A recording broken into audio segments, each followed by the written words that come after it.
This is episode 24, a solo episode with me, Tiffany Hinton, and today we're talking about harvesting your herbs for a magical season and for so much more on cultivating guts.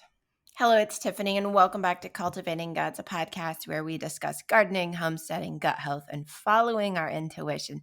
Super excited to be back with you guys today. I know our last episode, we talked all about gut health, and today we're diving back into gardening. We're diving into harvesting of the herbs and the herbs, whatever you want to call them, depending on where you're at geographically, which could be its own debate, right? Is it herbs or herbs? So we'll probably use it interchangeably.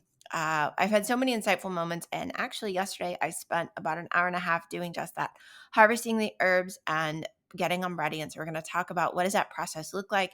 How do you do that? What can you do with it? From creating smudging sticks to so much more, different places to hang them, different ways to dry them out. We're going to dive all into all of the herbs and the harvesting today on the podcast. And I am actually video recording. So if you are watching it on Spotify or YouTube, hello, you can see me.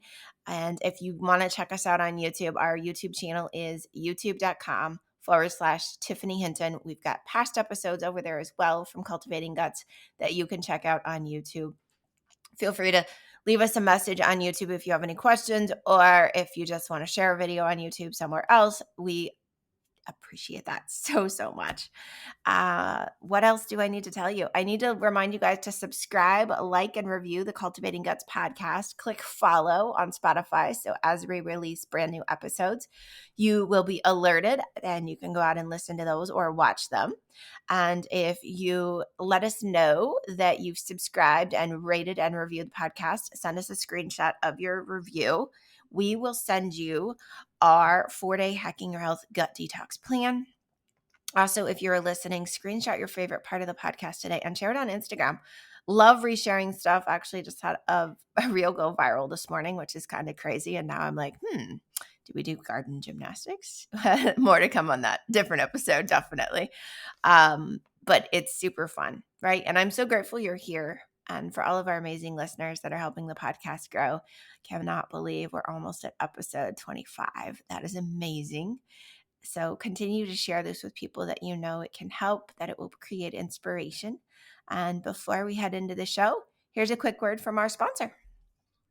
Today's podcast is sponsored by NonDisclosure Apparel. They are actually one of the companies that I use every single day in my life, no matter if I'm gardening or I'm traveling or I'm headed into the office. And maybe it's TMI, but maybe it's not. NonDisclosure Apparel makes a bralette called the Ellie Bralette right here in the United States. It's a woman-owned company out of North Carolina. And Becky is amazing. She struggled herself, and you could check this out on a previous podcast, but as a child with being afraid of, having your nipples showing, being a little self-conscious, which I think many of us women are, especially if we've breastfed or for any reason, when it gets cold out.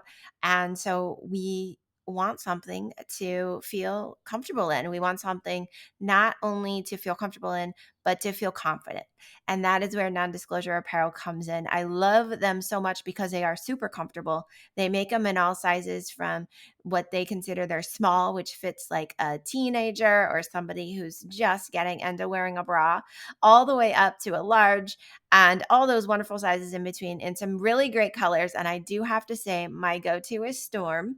If you're looking at their color index, they have a really cute pink azalea, and they have another one called Beach, and then they have the Beach, and they have I'm going to forget all the colors at the moment, but there's like a nude, there's a darker brown, depending on your skin tone. There's the bright blue, there's the Storm, which is a gray color, and then there's the pink, which is azalea. And we're going to put the link to the NonDisclosure Apparel right in our show notes.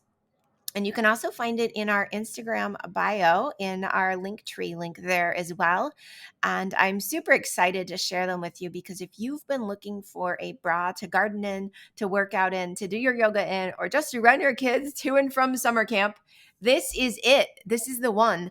And it's washable. It's super easy and convenient, dries quickly.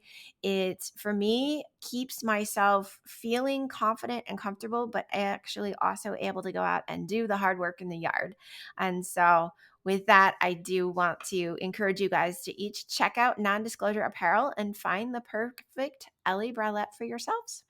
Hello, hello. Welcome to Cultivating Guts. It's Tiffany, and today we're talking about harvesting the herbs and the herbs, right? So that's a whole nother thing. Is it herbs or herbs? So there was a comment below the podcast. Tell me which way you pronounce it.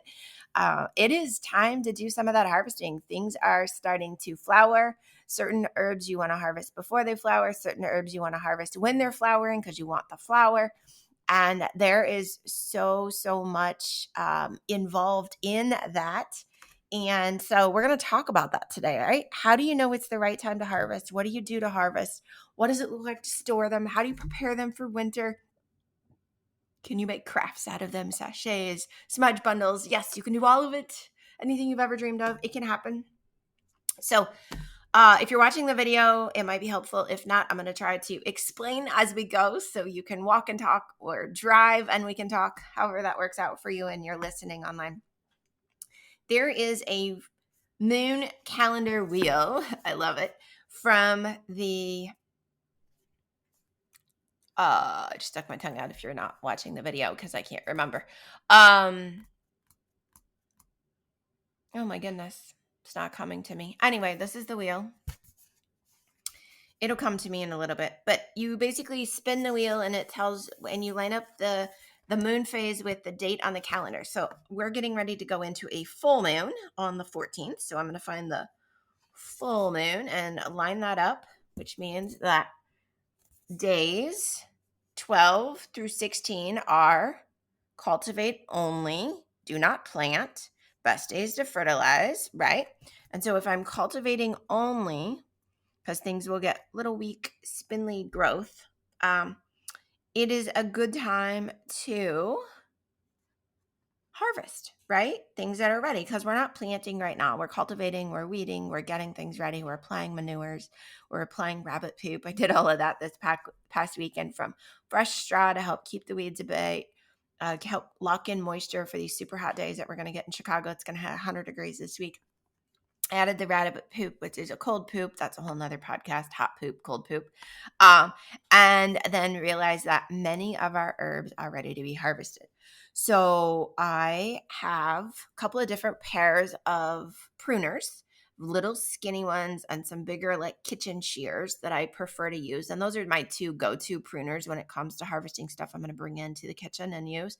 The thing with your pruners, I found one pair at the local Ace Hardware, and the kitchen shears I've had for probably 20 years. They're Pampered Chef kitchen shears, and they just lasted forever. And so you want to keep those clean. You can run them through the dishwasher. Mine are, got plastic handles, and they're not really going to rust because they're made with the stainless steel stuff.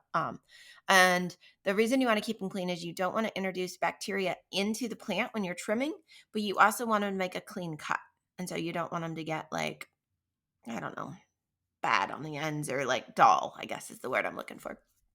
So in our garden, we had sage ready to go. Sage is actually flowering. I had Melissa, catmint, and catnip. I harvested both. Tarragon, lovage, basil to be picked.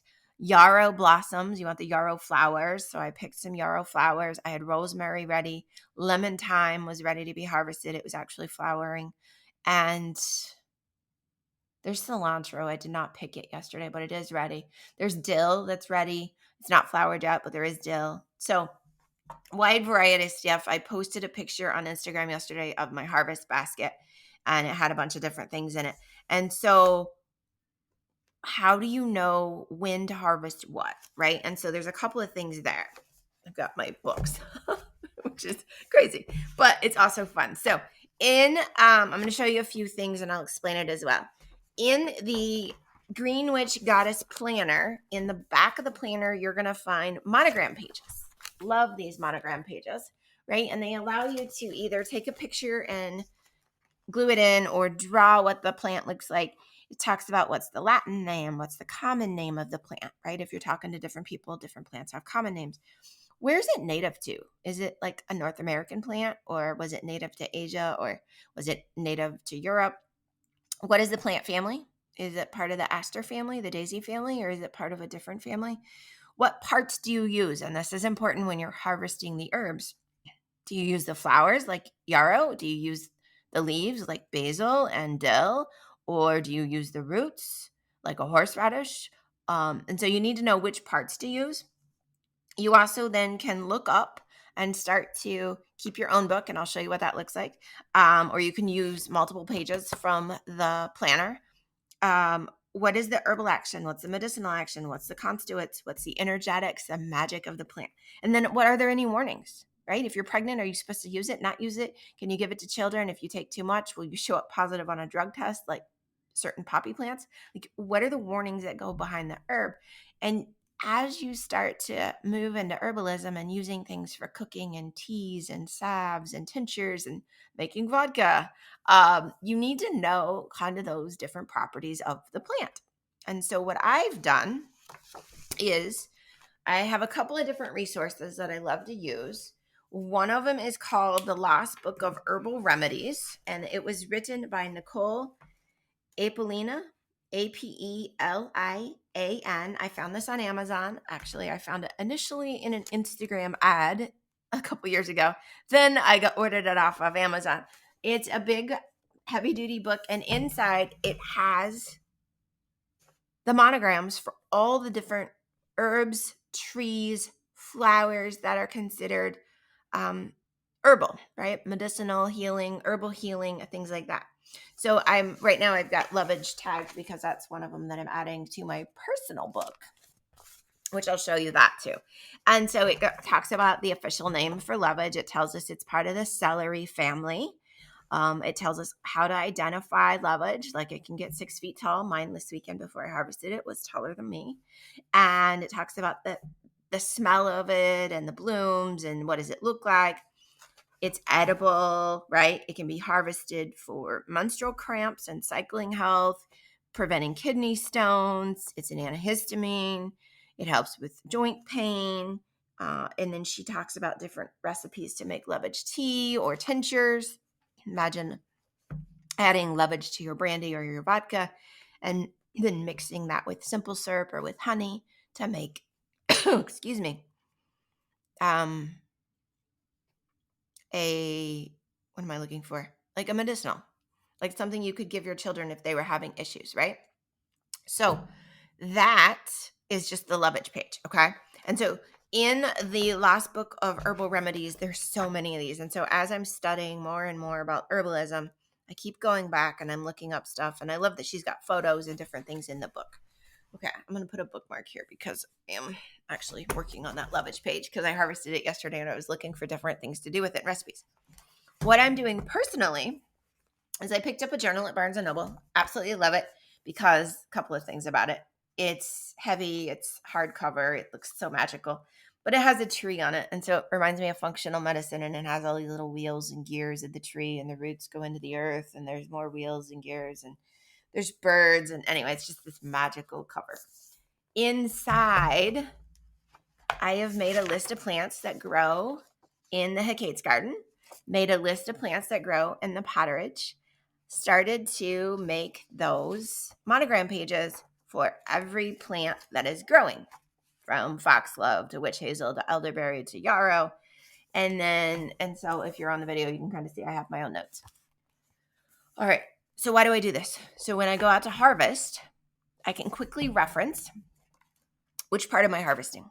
Am I harvesting the leaves? Am I harvesting the flowers like calendula and chamomile and lavender and yarrow, even dill?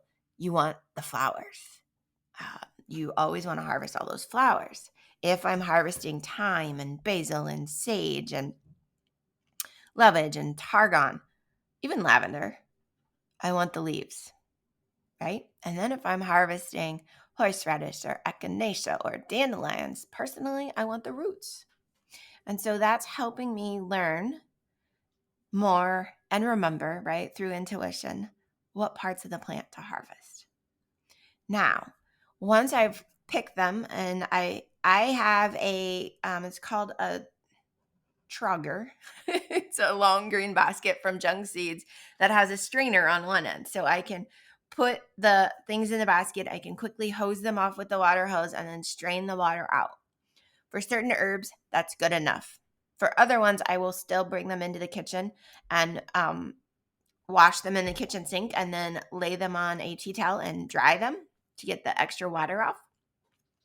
And those that I do that for, where I wash them more, is because I know I'm going to end up using them in cooking, right? Or I'm going to add them to a salad, or like the basil, we're going to make like a tomato balsamic vinegar, which if you look at July Natural Awakenings magazine, you'll see our garden pasta recipe in there. Those I wash additionally. If I'm drying them to make incense or smudge sticks, I just do the water hose wash and I'm good.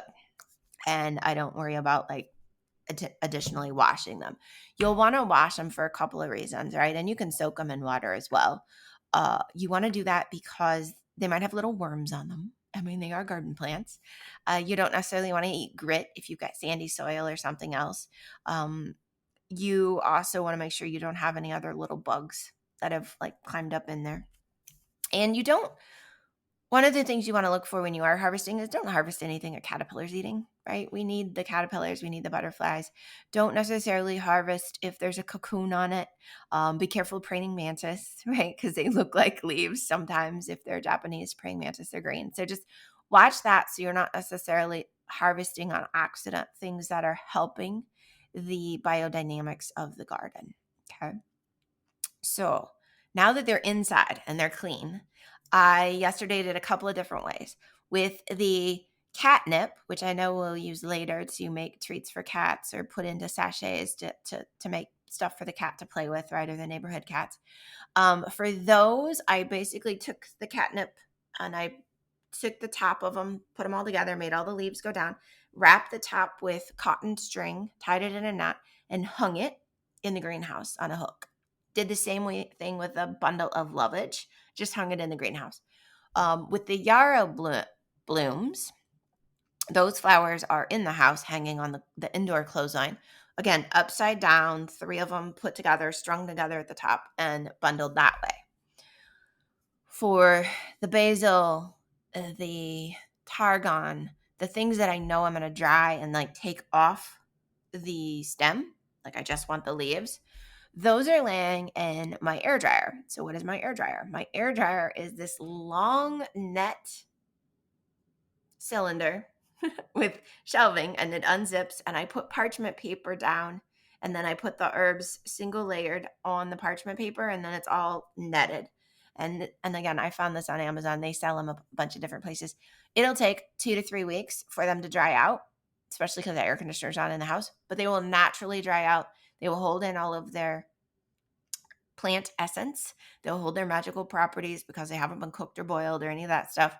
And they'll also hold all those vital nutrients, antioxidants, the terpenes, all of the different things and vitamins in their plant, in their leaves as they shrivel up in the water leaves. They'll hold all of that in their leaves. And then later we'll take the stems and we'll strip the leaves down, and we'll either put those in a jar and save them, or we'll go ahead and crush those with my brain is a little slow. Happy Monday as I'm recording this. I know it's not going to come out on a Monday. Pestle and mortar, and crush those down and put those in jars to store. You can reuse glass jars that are airtight. I also ordered last year off Etsy some tea canisters from Japan that were handmade to store different herbs in as well. Now, if you're making smudge bundles, you're going to want to lay the leaves all in the same direction and make like a little tight round, almost like a unicorn horn, right? Where they kind of go up, and you take the cord and you wrap it around at the bottom, tie it off, and then continue to wrap around, and 100% cotton cord or rope, or like twine, and then wrap it back down and then tie it off and hang those upside down in the direction so the leaves are all facing down. Hang those for about 2 weeks before you start to smudge with them, just to make sure they're completely dry. You could hang them even up to 4 weeks, and then you have smudge sticks. I made 2 different smudge sticks with the herbs that I harvested yesterday. The first one has sage for clearing, rosemary for protection. It has, I have to look at my little list of things that I can tell you as well. Rosemary, it has thyme in it. It has a little bit of dill, because dill is good for prosperity. And it has a yarrow flower in it. And I'll have to look up the magical properties of yarrow. And that one I made. And then the other one is just sage, rosemary, and thyme. So let's do some fun right now, really quickly while we're on the call. Let's look up.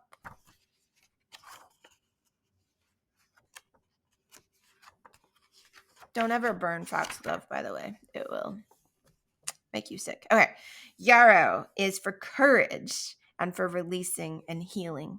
So that's what yarrow is for. And then I said, what else? We put thyme in there. Rosemary is for protection. We knew that already. Where's the thyme? I should have, when I made my little book, alphabetized it, but I didn't. Anyway, thyme is also for protection and courage, uplifting your mood and clearing negativity.